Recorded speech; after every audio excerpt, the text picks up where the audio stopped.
افتخار حیدر صاحب کی نظم میں لکھتے ہیں کہ آج کل کچھ بھی اچھا نہیں لگ رہا، گفتگو بھی نہیں، شاعری بھی نہیں، شور کرتی ہوئی زندگی بھی نہیں،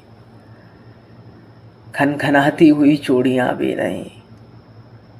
مسکراتی ہوئی لڑکیاں بھی نہیں، کھیلتے کودتے خوبصورت سے پیارے سے بچے نہیں،